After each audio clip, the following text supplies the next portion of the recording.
Amis de la culture, bonjour, bienvenue à la télé de Lyon dans l'émission Top Culture. Aujourd'hui, nous recevons Hervé Lefebvre.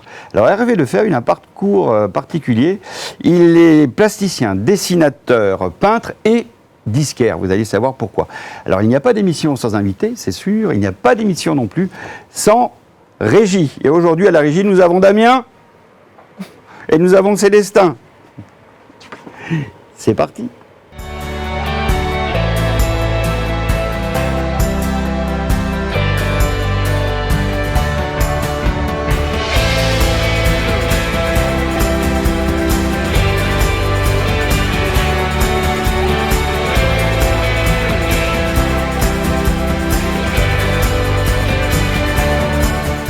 Hervé Lefebvre, bonjour, bienvenue à Top Culture, donc ça fait plaisir de vous voir. Bonjour Nicolas, merci de m'avoir invité.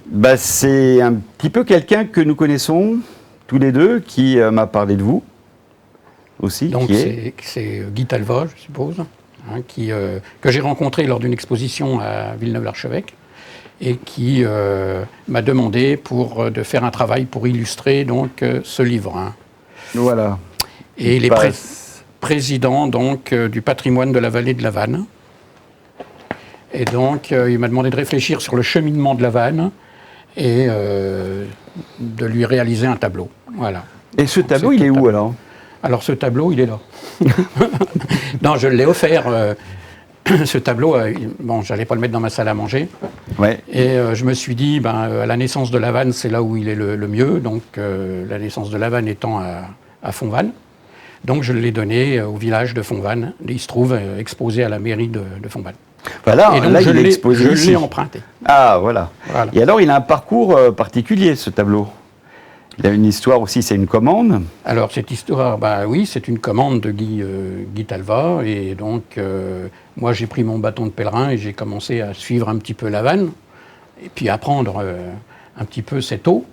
Et donc, j'ai découvert que la source était sous l'église de Fontvannes. Vous avez un porche où on voit au-dessus la nationale 60 qui passe.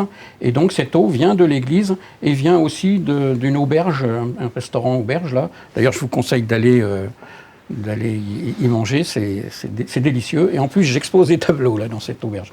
Voilà, donc l'eau, elle sort en dessous, elle va donc prendre un petit lavoir.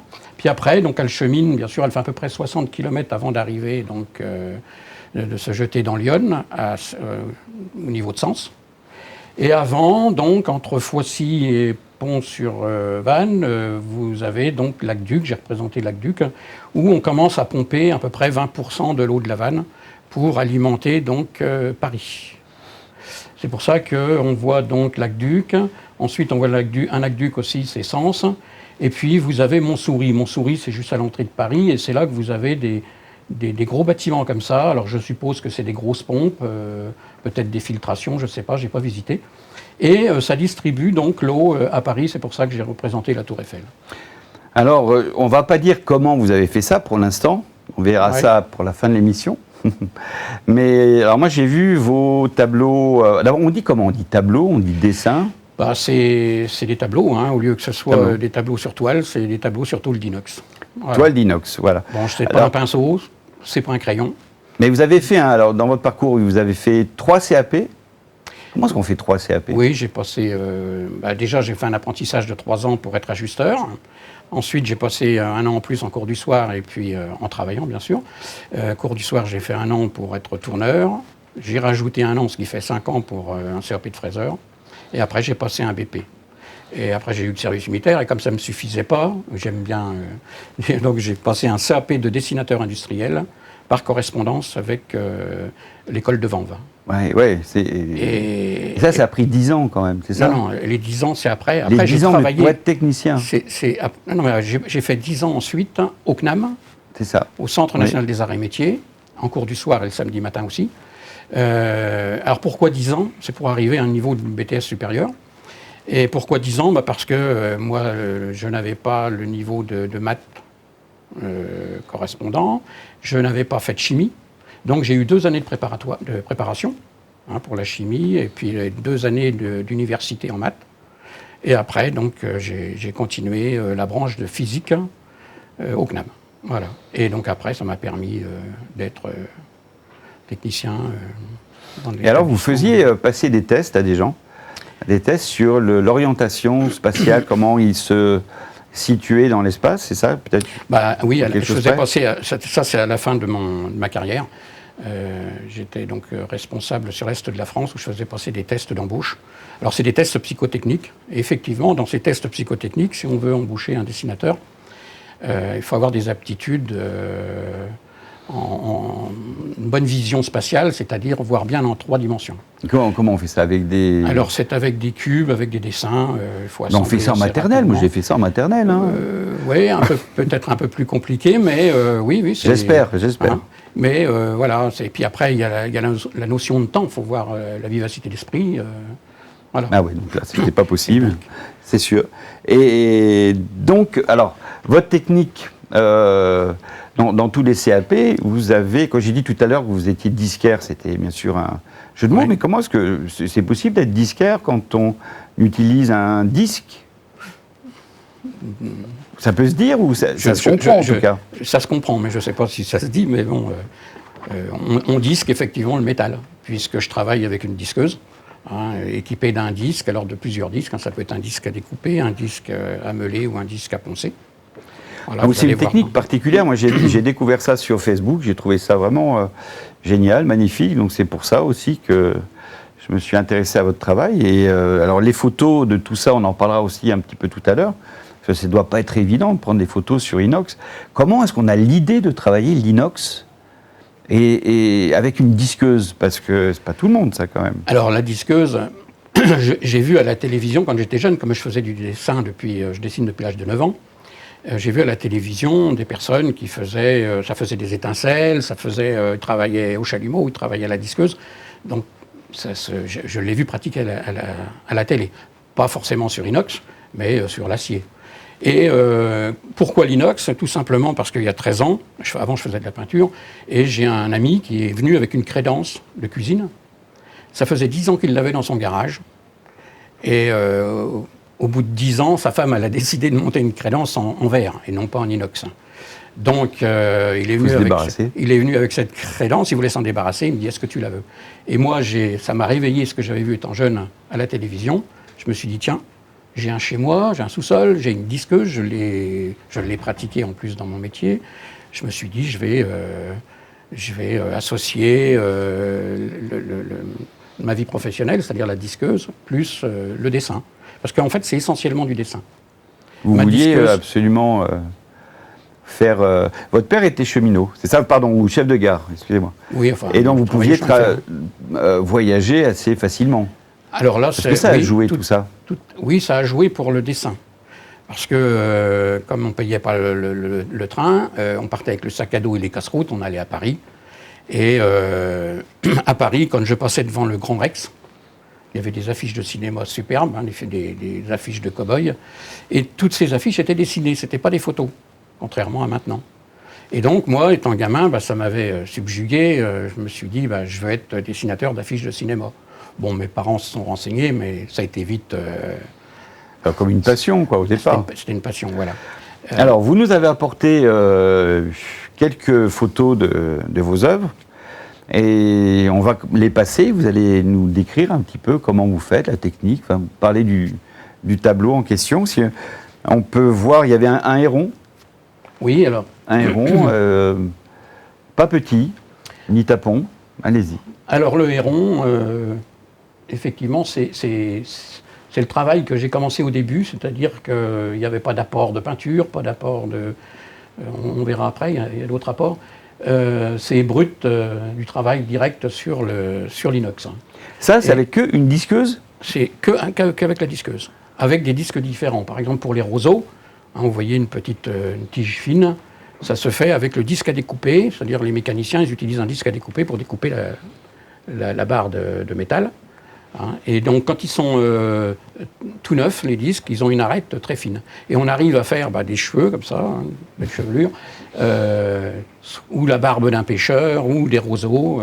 On arrive à faire des Et traits comment on très fait fins. le blanc, les différences, les nuances de gris en fait? Alors le blanc, là, c'est l'inox qui vous envoie le reflet. C'est-à-dire qu'on travaille avec le disque, on met une pression sur l'inox, hein, on se déplace à une certaine vitesse, ce qui vous donne des effets.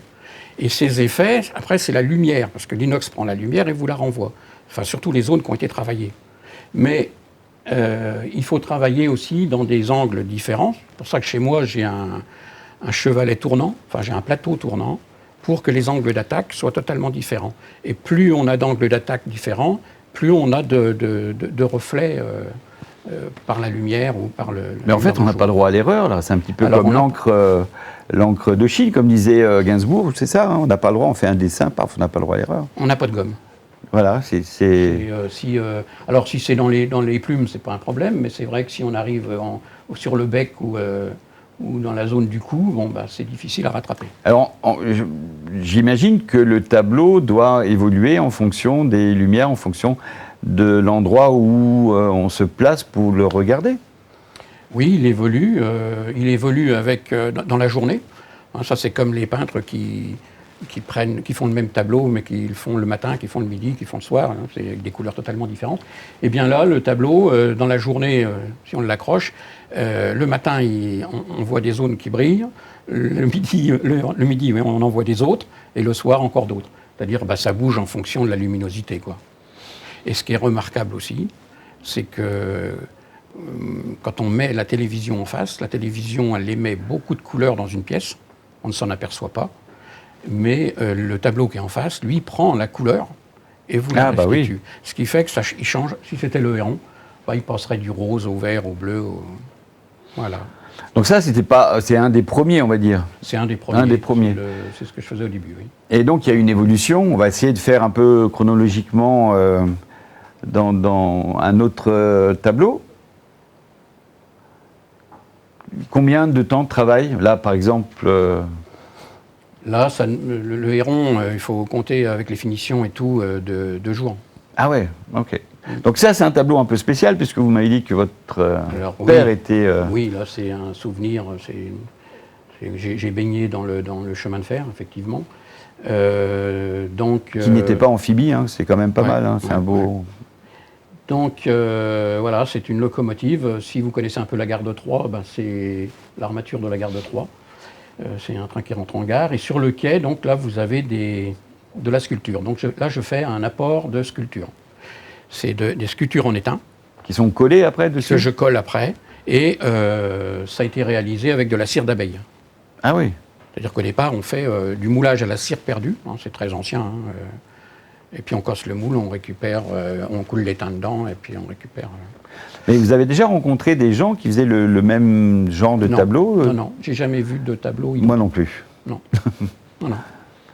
Donc ça aussi, c'est peut-être un peu plus d'heures de travail ou c'est... Là, il est certain que rien que pour réaliser les personnages, là, il y a beaucoup d'heures, puisqu'il faut sculpter la cire d'abeille. La cire d'abeille, ça se travaille comme de la pâte à modeler, hein, si on la chauffe un petit peu à la bougie.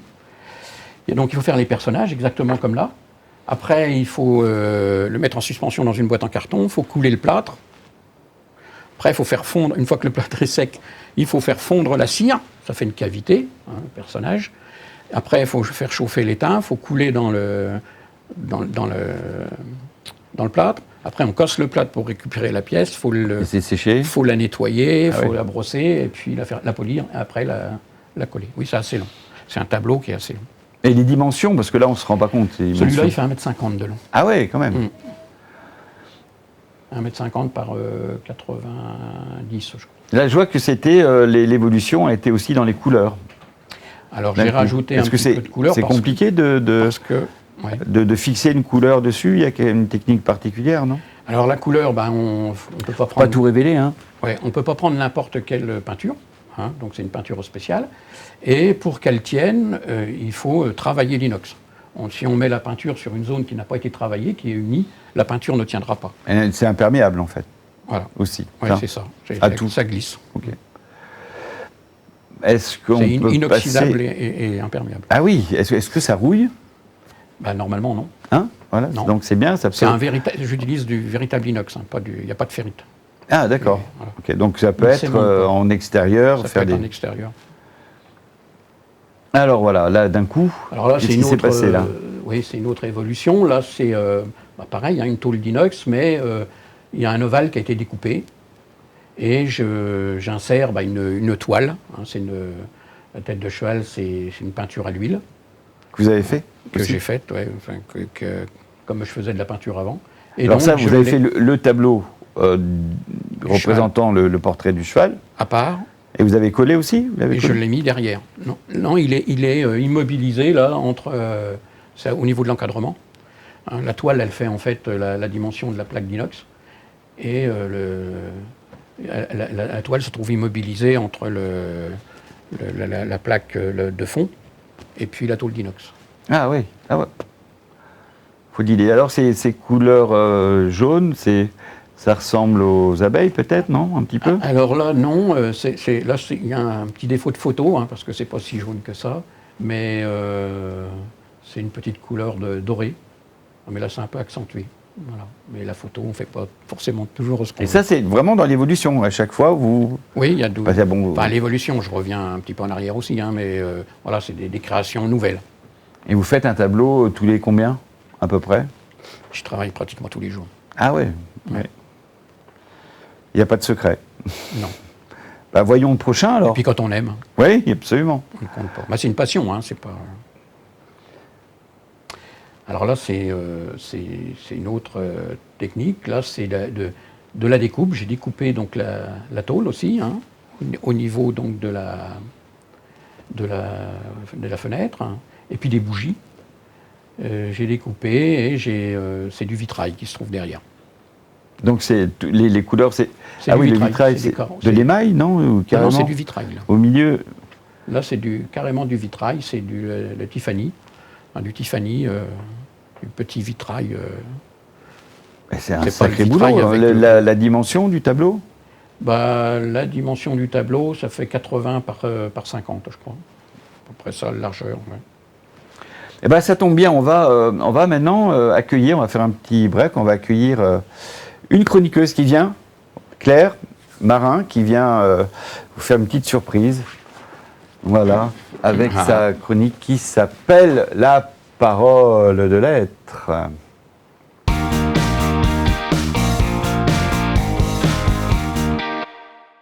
Bonjour Hervé, bonjour Claire. Nicolas. Bonjour Claire. Alors, je me permets. C'est des tests. Hein. Pas tout à fait. Alors, je suis là effectivement pour parler des lettres à l'intérieur de votre nom. Et puisque l'alphabet, toutes les lettres de notre alphabet ont des origines lointaines dans un alphabet plus ancien, qui était l'alphabet hébraïque. Et donc, je ne peux pas faire parler de toutes les lettres de votre nom parce que ça serait trop long. Donc, j'ai pris simplement l'initiale. Je ne me suis pas foulée. J'ai pris le H, qui vient de cette lettre qui s'appelle Chet. On le prononce comme ça, Chet. Et Chet, ça veut dire la barrière ou alors la peur. Et c'est effectivement, elle va devenir notre H et on voit le côté effectivement barrière. Enfin, on peut sauter par-dessus, on peut passer en dessous aussi. Enfin, on peut faire ce qu'on veut, mais en tout cas, il y a une idée de transcender les choses et d'aller au-delà des difficultés. Et j'aime beaucoup votre travail que j'avais découvert à l'espace culturel de Gurgy et j'ai trouvé que cette lettre par rapport à votre initiale avait un sens fou parce que c'est exactement le sens de ce que vous faites, je trouve, c'est-à-dire que vous utilisez une matière qui a priori serait serait récalcitrante et vous en faites autre chose, vous la sublimez.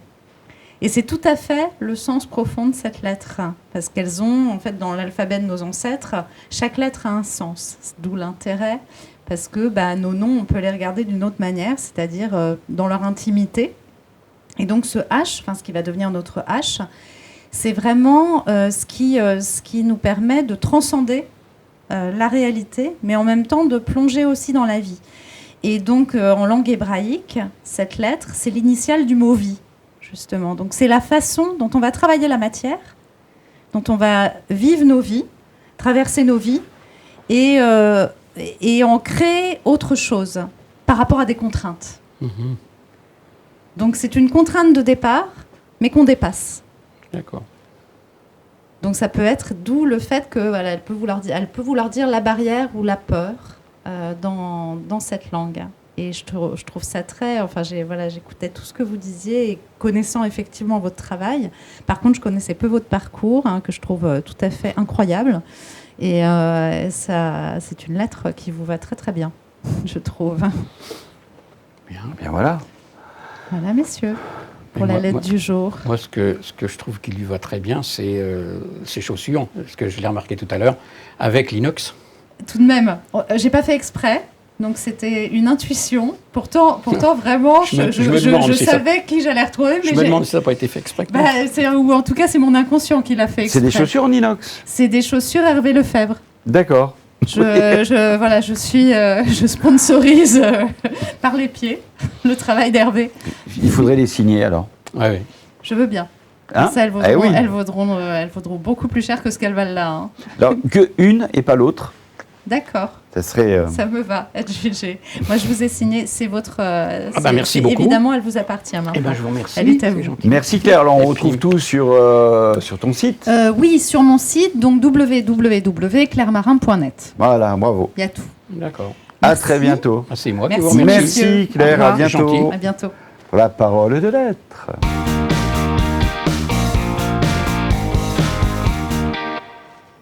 Voilà. Maintenant, on en sait un petit peu plus. Alors, on va continuer sur les autres. Claire parlait de Curgy. On verra tout à l'heure une vidéo. Comment vous... je travaillais à Gurgy. Voilà. Comment ça se passe d'effectuer, de travailler l'inox. On vous montrera tout ça. Assez étonnant. Alors, vous êtes venu avec d'autres photos de tableaux. Est-ce que c'est dur de prendre des photos de tableaux? Alors, Qui est-ce qui prend les photos, d'accord? Oui, c'est moi qui les prends. Oui, c'est assez difficile parce que on a le reflet. En fait, on est pénalisé par ce qu'on veut obtenir. Parce qu'en fait, l'inox, ce qu'on veut, c'est qu'elle renvoie la lumière et elle la renvoie très bien. Et quand on veut prendre la photo, c'est pas bon. Ça fait comme le flash qui reflète dans une glace, c'est pareil. Vous avez eu du mal à trouver quelqu'un qui prenait des photos, c'est pour ça que... J'ai essayé, il y a des photographes qui se sont fait un petit peu les dents, on a essayé dans des boîtes à lumière, dans des tas de choses, mais en fait c'est la lumière du jour le mieux, mais il faut choisir le bon moment. Il faut un petit peu de soleil, pas trop, il ne faut pas que ce soit exposé face au ciel, etc. Donc j'ai trouvé un peu la position idéale, donc... En tout cas, ça ressort bien, parce que là, c'est donc des... Alors, l'évolution, je vous écoute. Alors là, c'est... on voit de la peinture, c'est un peu flashy, mais c'est ce que j'ai recherché à faire.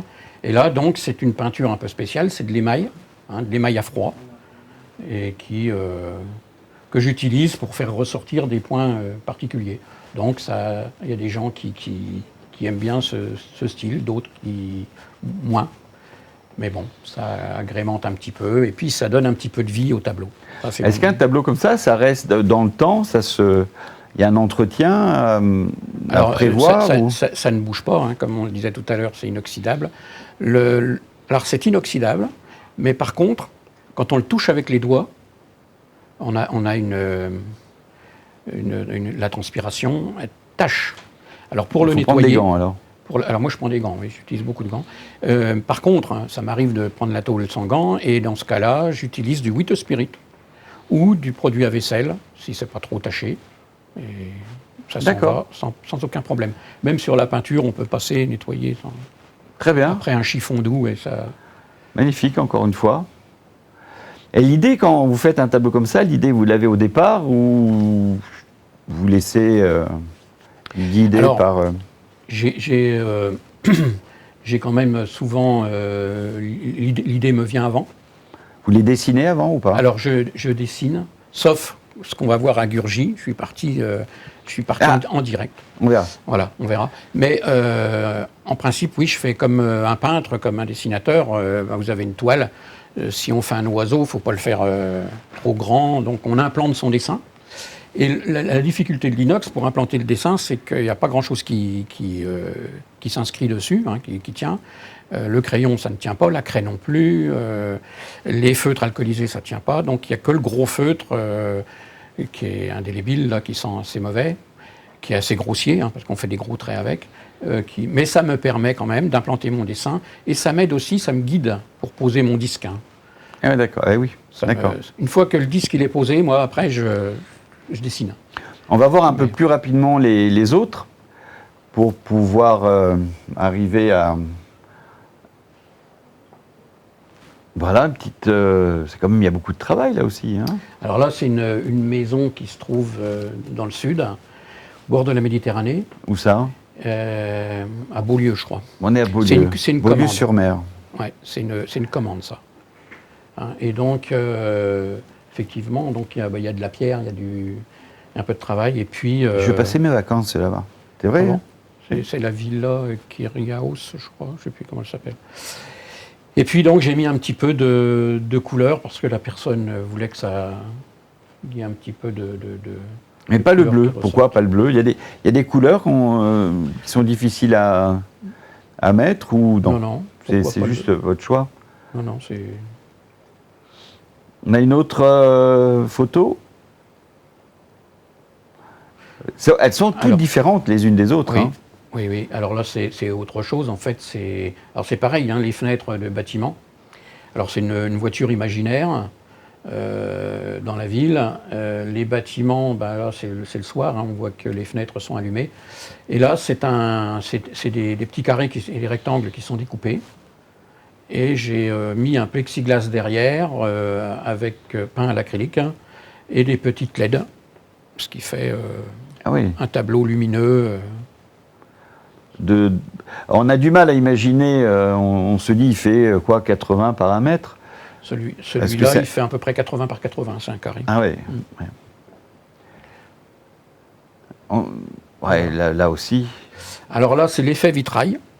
Hein, il n'est pas très vieux celui-là, mais là, c'est du plexiglas. Du plexiglas transparent et je peins derrière. C'est-à-dire derrière? C'est-à-dire sur le devant du plexiglas, il n'y a pas de peinture. La peinture, elle est derrière. Je peins par donc c'est dessiné avant? C'est dessiné et peint. Et peint, donc vous retournez le tableau, quoi. Vous n'allez pas derrière? Non. Ok. Voilà, je peins sur le derrière. C'est-à-dire qu'une fois qu'on a mis la première couche, faut bien réussir la première couche parce que la deuxième, on a du mal à corriger, quoi. Ah oui, d'accord. Alors ça c'est un lacet, le lacet? Alors là, ça c'est autre chose, c'est un lacet en cuir, c'est un vrai lacet. Ah oui. Hein, donc il y a un travail qui est fait à la disqueuse et il y a eu donc des trous de réalisés et j'ai serti des œillets et j'ai passé un lacet. Ah ouais, c'est un vrai rouge.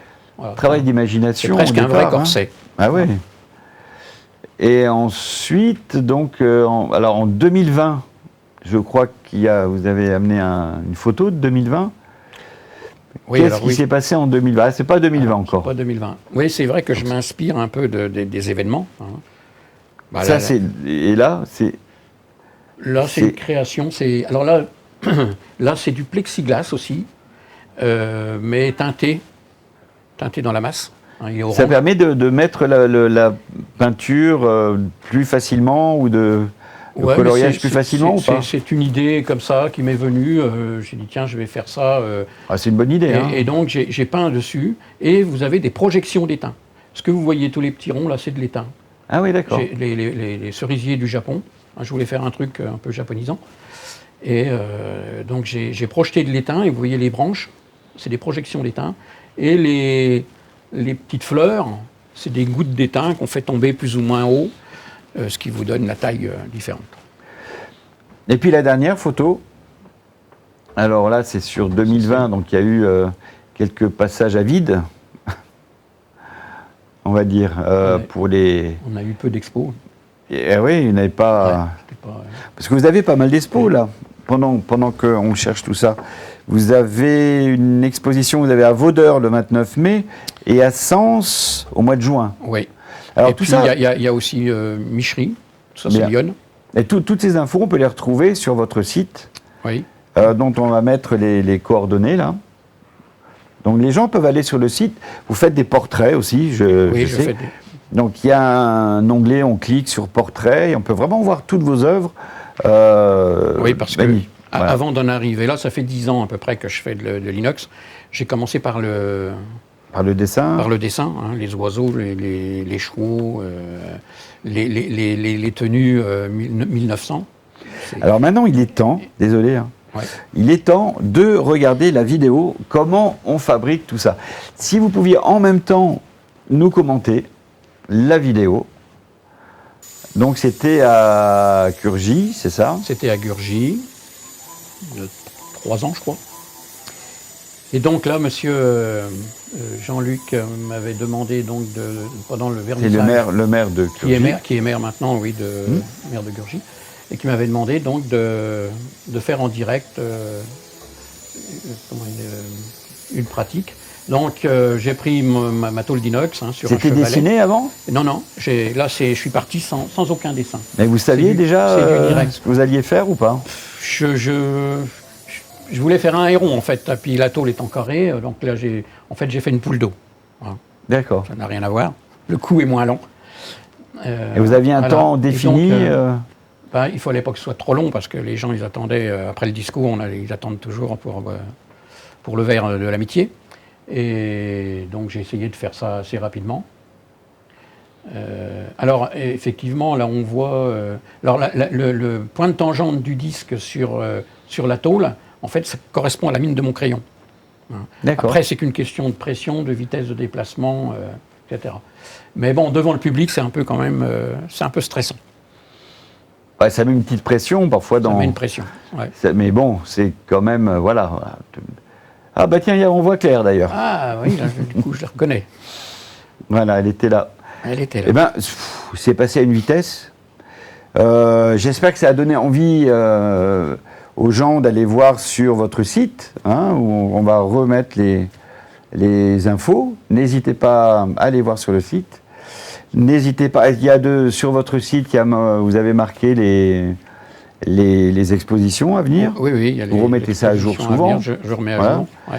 Il y a des vidéos aussi, d'autres vidéos. Il y a d'autres vidéos, que les gens n'hésitent pas à vous contacter, parce que vraiment, et à venir voir, parce que c'est vraiment exceptionnel. Hein, voilà.